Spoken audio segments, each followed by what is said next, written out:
Hello students, welcome to all my channel. You are watching Krishna Commerce classes with me यानी Krishna sir के साथ. So today we'll discuss about the chapter 5 of class 12 यानी कि organising. Chapter name organising. तो सबसे पहले chapter के नाम से शुरू करते हैं. ऑर्गेनाइजिंग क्या होता है? So organising provide to everything in the business to useful like raw material, manpower, ये सब कुछ मशीन, यानी एक ऑर्गेनाइजेशन में जो भी ऑर्गेनाइजेशन की नीड है उसे फुलफ़िल करना हमारा ऑर्गेनाइजिंग कहलाता है. वो नीड किसी तरह की भी हो सकती है. कंपनी से मतलब अगर मैं कहूँ एक तरह से प्रोडक्शन से मशीनरी की हो सकती है, रॉ मटेरियल की हो सकती है, लेबर की हो सकती है. वो सब आपको प्रोवाइड कराना ऑर्गेनाइजिंग का वर्क होता है. सो ऑर्गेनाइजिंग प्लानिंग के बाद जब हमने ऑर्गेनाइजिंग शुरू करते हैं तो ऑर्गेनाइजिंग में सबसे पहले बात आती है ऑर्गेनाइजिंग प्रोसेस की. ऑर्गेनाइजिंग प्रोसेस क्या कहता है हमारा? ऑर्गेनाइजिंग प्रोसेस कहता है सबसे पहले identification and division of work. Identification of division of work में आइडेंटिफिकेशन ऑफ वर्क में सबसे पहले हम क्या करते हैं, जो फर्स्ट स्टेप आता है ऑर्गेनाइजिंग का वो आता है आइडेंटिफाई करना. किसी भी वर्क को आइडेंटिफाई करना. उसके बाद आता है आपका डिवीजन ऑफ वर्क, यानी उसे छोटे छोटे पीसेस में डिवाइड करना है. क्योंकि अगर ऑर्गेनाइजेशन की बात करूँ, एक ह्यूमन बीइंग पूरे वर्क को तो कंट्रोल नहीं कर सकता, तो उसके बर्डन को कम करने के लिए हम सबसे पहले क्या कर सकते हैं, उनके वर्क को डिवाइड कर सकते हैं. या तो फर्स्ट स्टेप हमारा क्या आता है, identification of division of work. Second things आता है ग्रुपिंग द जॉब एंड डिपार्टमेंटेशन. जब आप वर्क को डिवाइड कर देते हो, आपने वर्क को डिवाइड कर लिया छोटे छोटे पीसेस में और आइडेंटिफाई कर लिया, तो एक ग्रुप बनाओगे, यानी एक तरह से डिपार्टमेंट बनाओगे. डिपार्टमेंट मतलब यहाँ पे एक तरह से ग्रुपिंग टुगेदर कह सकते हैं कि एक साथ मिलकर एक काम करना. तो यहाँ पे जब हम अलग अलग डिपार्टमेंट बनाते हैं तो अगर एक ही ऑर्गेनाइजेशन में एक से ज़्यादा डिपार्टमेंट बना रहे हो तो अलग रूल फॉलो होता है. यदि आप अलग अलग डिपार्टमेंट बना रहे हो, अलग अलग प्रोडक्ट वाइज बना रहे हो तो अलग. सबसे पहले यहाँ पे हमारे दो डिपार्टमेंटलाइजेशन हो जाते हैं. एक हो जाता है फंक्शनल, एक हो जाता है डिविजनल. यहाँ पे हमें फंक्शनल की बात करें, सबसे पहले फंक्शनल उसकी बात करें डिपार्टमेंट की, तो फंक्शनल डिपार्टमेंटेशन क्या होता है? देखिए, एक ही ऑर्गेनाइजेशन में एक से ज़्यादा डिपार्टमेंट बनाना. लाइक एक ऑर्गेनाइजेशन में आप HR डिपार्टमेंट बना सकते हो, मार्केटिंग डिपार्टमेंट बना सकते हो, सेल डिपार्टमेंट बना सकते हो, परचेज डिपार्टमेंट बना सकते हो. सो एक ही ऑर्गेनाइजेशन में जब बनाएंगे तो फंक्शनल डिपार्टमेंट. दूसरा, अगर कंपनी एक से ज़्यादा प्रोडक्ट बनाती है, जब कंपनी एक से ज़्यादा प्रोडक्ट बनाती है तो प्रोडक्ट स्पेशलाइज करने के लिए वो क्या करती है, अपने वर्क को डाइवर्सिफाई कर लेती है. यानी 1 यूनिट, 2 यूनिट, 3 यूनिट, यानी उसमें प्रोडक्ट डिवाइड कर देती है और उन्हें यूनिट वाइज अलग अलग एक तरह से ऑर्गेनाइजेशन बना देती है. उस तरह की जो डिविजनल होती है, जो डिवीज़न में पार्टीशन कर दिया जाता है ऑर्गेनाइजेशन का, तो वो डिविजनल डिपार्टमेंट हो जाता है आपका. यानी एक ही कंपनी एक ही है, बस वो प्रोडक्ट वाइज अलग अलग डिवीज़न में बना रही है, यानी अलग अलग यूनिट में वो अपने प्रोडक्ट को बनाती है.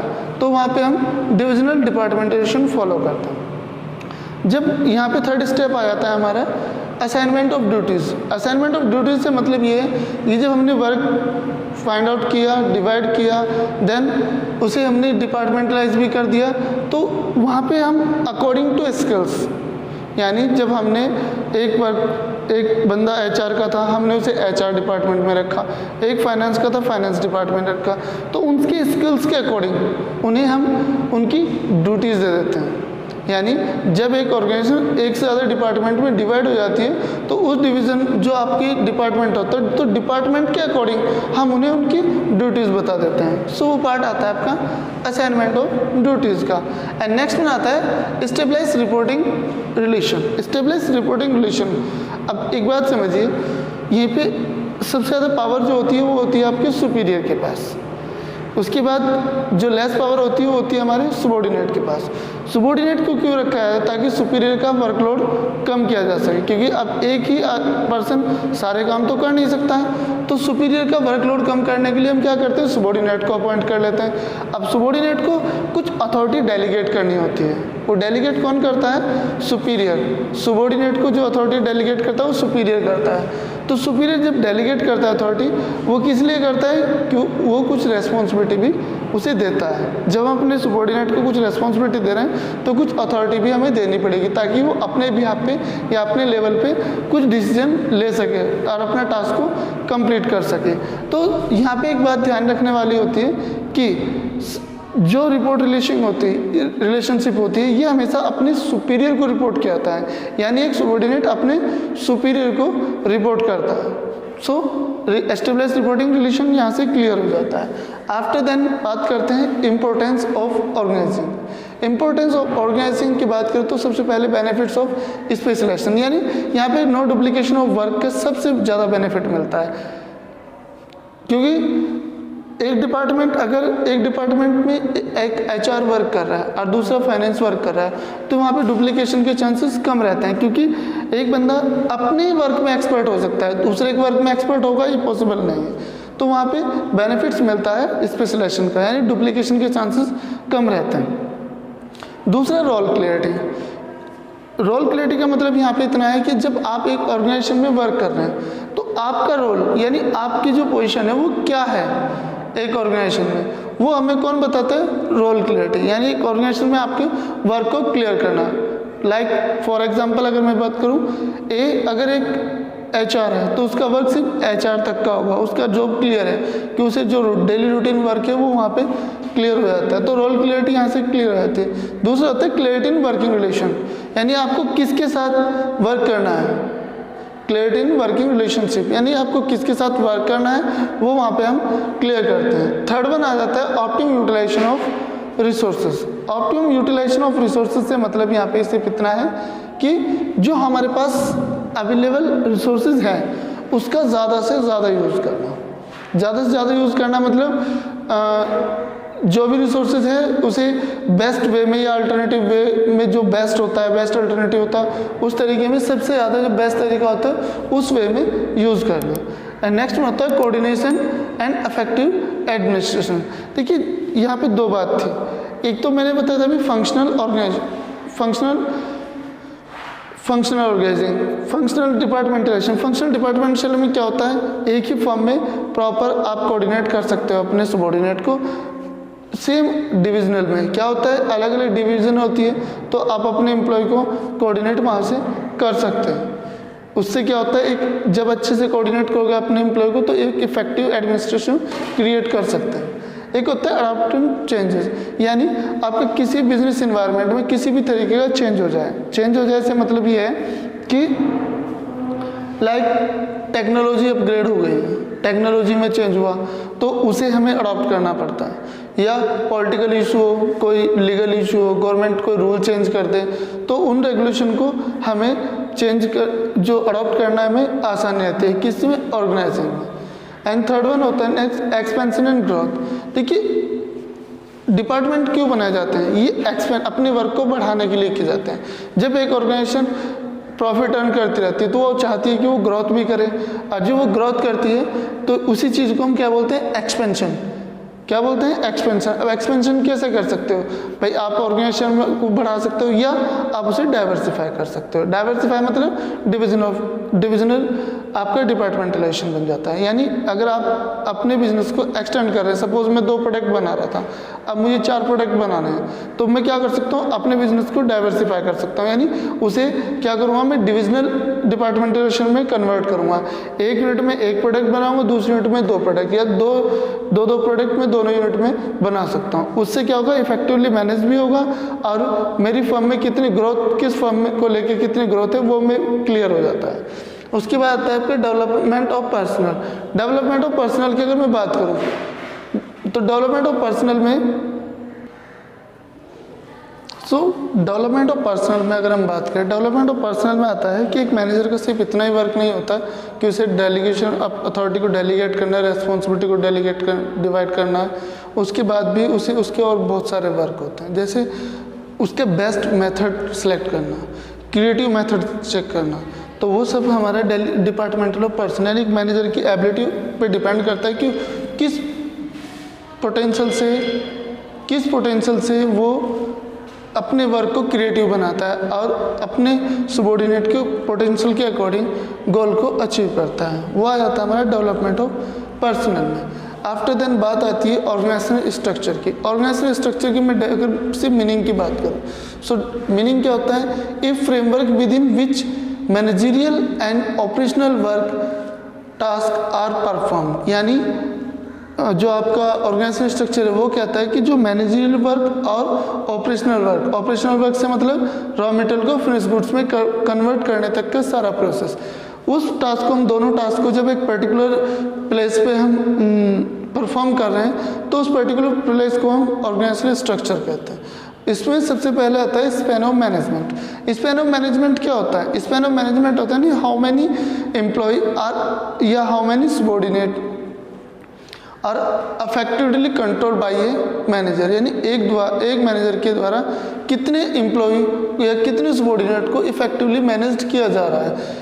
स्पैन ऑफ मैनेजमेंट की जो स्ट्रेंथ होती है वो डिपेंड करती है। स्पैन ऑफ मैनेजमेंट हो सकता है अगर छोटी ऑर्गेनाइजेशन होगी तो एम्प्लॉय कम होंगे यानी सबॉर्डिनेट कम होंगे, बड़ी ऑर्गेनाइजेशन होगी तो वहाँ पे एम्प्लॉय ज़्यादा होते हैं तो वहाँ पे ज़्यादा नंबर ऑफ जो एम्प्लॉय हैं वे बढ़ जाते हैं। तो स्ट्रेंथ यहाँ से क्लियर होती है कि स्ट्रेंथ डिपेंड करता है। मे बी आप वर्क पीरियडिक करा रहे हो, आपकी ड्यूटीज़ 12 आवर की है तो वहाँ पे 2 शिफ्ट में अगर वर्क करा रहे हो तो वहाँ पे number of span of management में एम्प्लॉय बढ़ जाएंगे आपके। नेक्स्ट आता है span of control depending. Span of management किस चीज़ पे कंट्रोल करता है? उसके लिए सबसे पहले बात करते हैं capacity and intelligence level of manager.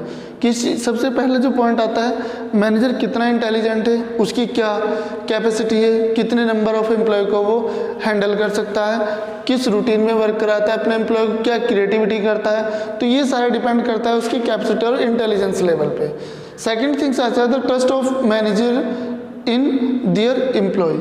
कि देखिए बिना ट्रस्ट के तो पॉसिबल नहीं है कि हम अगर मैं अपने एम्प्लॉय पे विश्वास नहीं करूँगा तो उस कंडीशन में क्या होगा? उस कंडीशन में ये होगा कि मेरे एम्प्लॉय मेरे वर्क को उतने अच्छे से नहीं कर पाएगा। तो यहाँ पे जो सेकंड थिंग ये डिपेंड करता है स्पैन ऑफ मैनेजमेंट, वो डिपेंड करता है आपके ट्रस्ट पे यानी मैनेजर के विश्वास पे कि वो अपने एम्प्लॉय पे कितना भरोसा रखता है। थर्ड वन आता है आपका द एम्प्लॉयज इंटेलिजेंस लेवल। किसी मैनेजर का इंटेलिजेंस होना जरूरी नहीं है, उसके साथ साथ जो एम्प्लॉय यानी सबॉर्डिनेट है वह भी इंटेलिजेंस, उसका आईक्यू भी अच्छा होना चाहिए। अगर मैनेजर उसे कोई टास्क दे रहा है तो उसे उस टास्क को कंप्लीट करना चाहिए in a best way according to their ability. सीधी सी बात है उसकी एबिलिटी के अकॉर्डिंग अगर वो वर्क करेगा अपने 100% पोटेंशियल से तो क्या होगा, वो गोल को ईजिली अचीव कर लेगा। जिससे क्या होता है एक मैनेजर अपने एडमिनिस्ट्रेशन से ये क्लियर कर देता है कि हाँ वो इफेक्टिवली मैनेज हो रहा है या नहीं हो रहा है। थर्ड वन आ जाता है नेक्स्ट डिपेंड करता है नेक्स्ट नेचर ऑफ जॉब पे। नेचर ऑफ जॉब पे यहाँ से मतलब है कि यहाँ पे बात कर रहे थे हम last one nature of job की। अगर नेचर ऑफ जॉब सिंपल और स्टैंडर्ड है तो वहाँ पे हम एक लेंथी स्पैन ऑफ मैनेजमेंट को क्रिएट कर सकते हैं।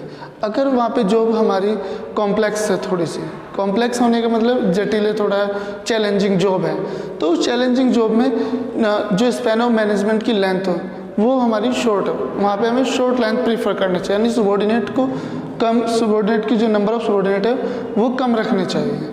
तो यहाँ पे हमारा उसके बाद आता है importance of organisational structure. Organisational structure की जो इम्पोर्टेंस है वो किस चीज़ पर डिपेंड करती है यानी बेटर फ्लो। सबसे पहले इम्पोर्टेंस में आता है कि हमारा जो वर्क है वो बेटर फ्लो हो रहा है या नहीं हो रहा है।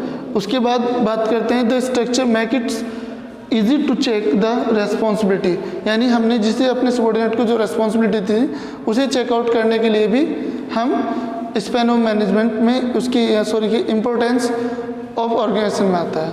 एंड थर्ड वन आता है आपका allow to coordination of coordination among the human physical and financial resource यानी तीनों रिसोर्स ह्यूमन रिसोर्स, फाइनेंशियल और ह्यूमन बीइंग, उन्हीं सब में मैन मटेरियल में एक तरह से मैनेज कह सकते हैं सिंपली एक लेवल बिठाना एक तरह से।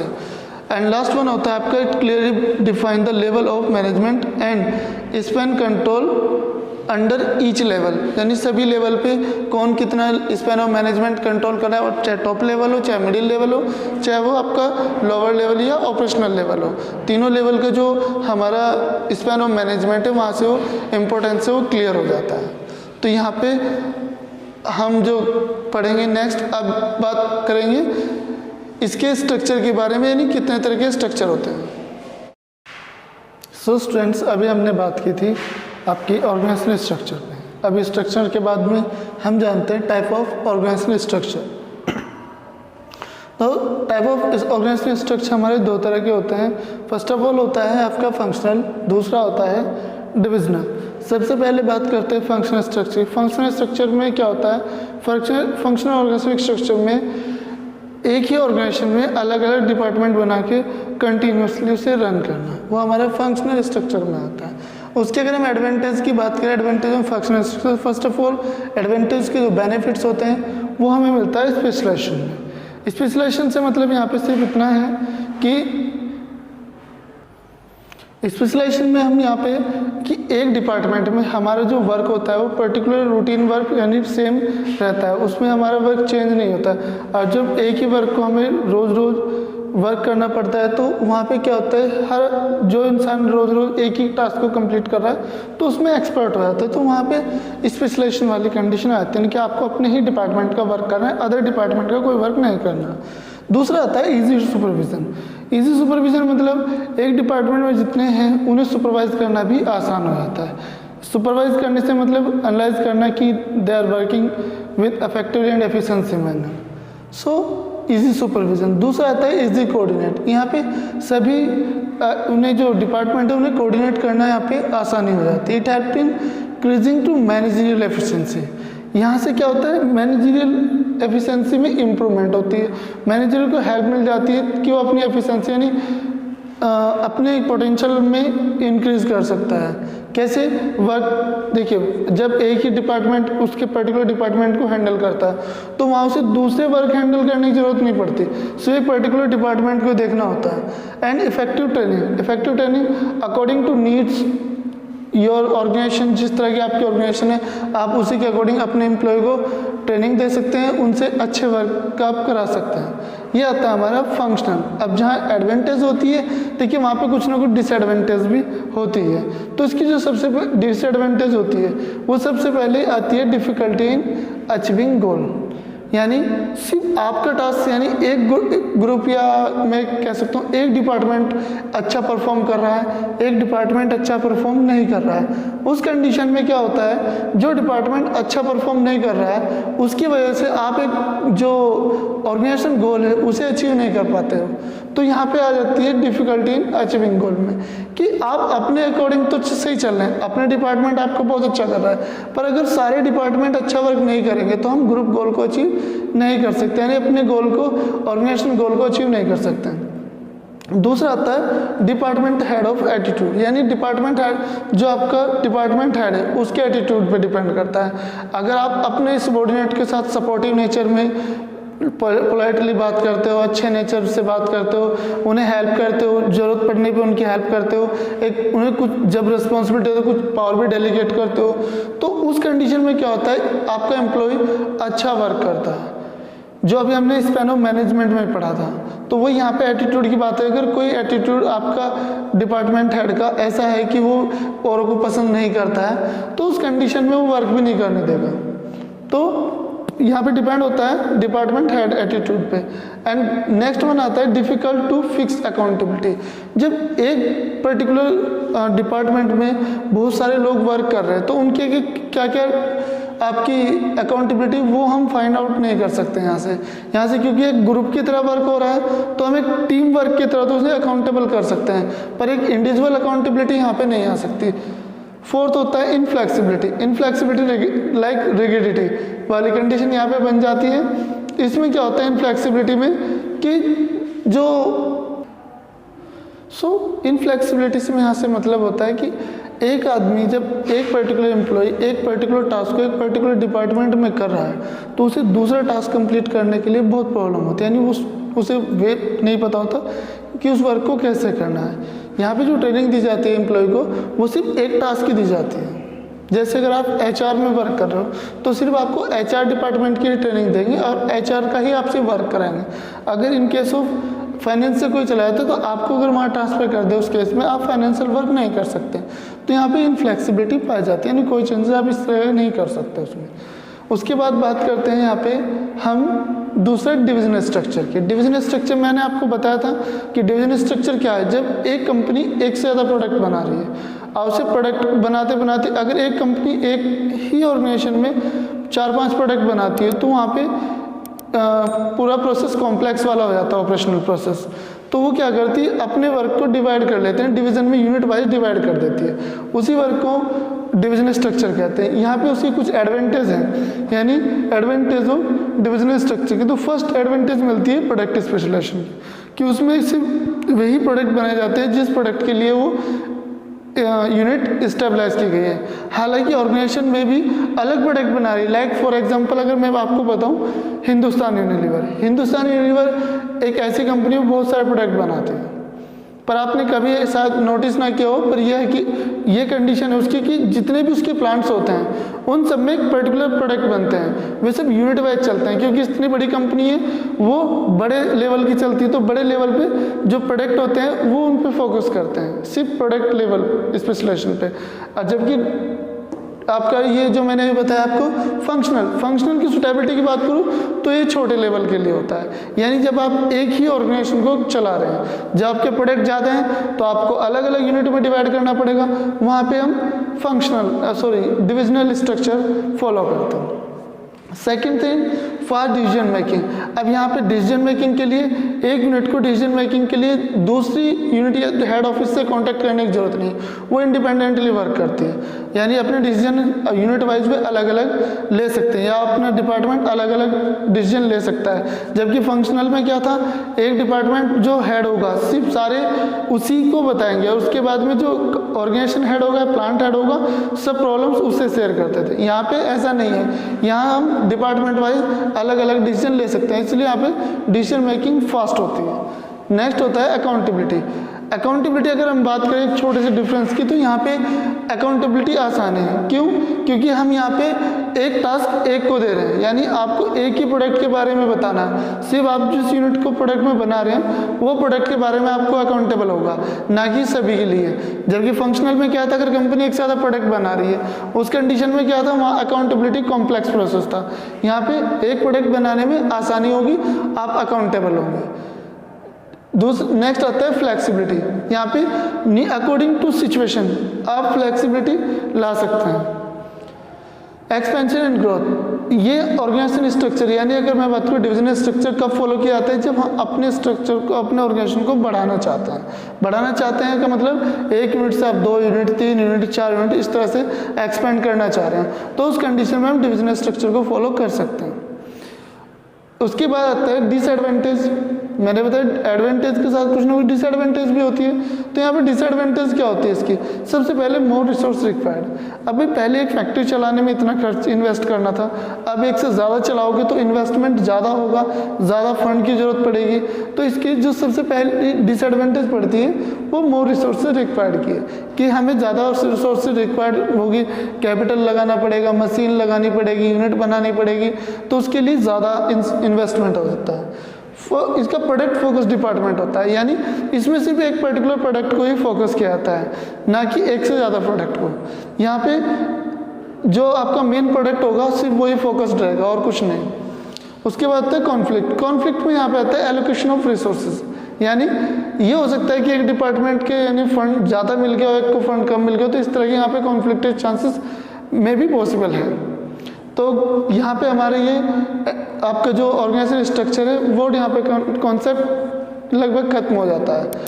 अगर आपको वीडियो अच्छे लगे तो लाइक करें, शेयर करें, और अगर आप मेरे चैनल पे नए हैं तो सब्सक्राइब करें and press the bell icon. Thank you.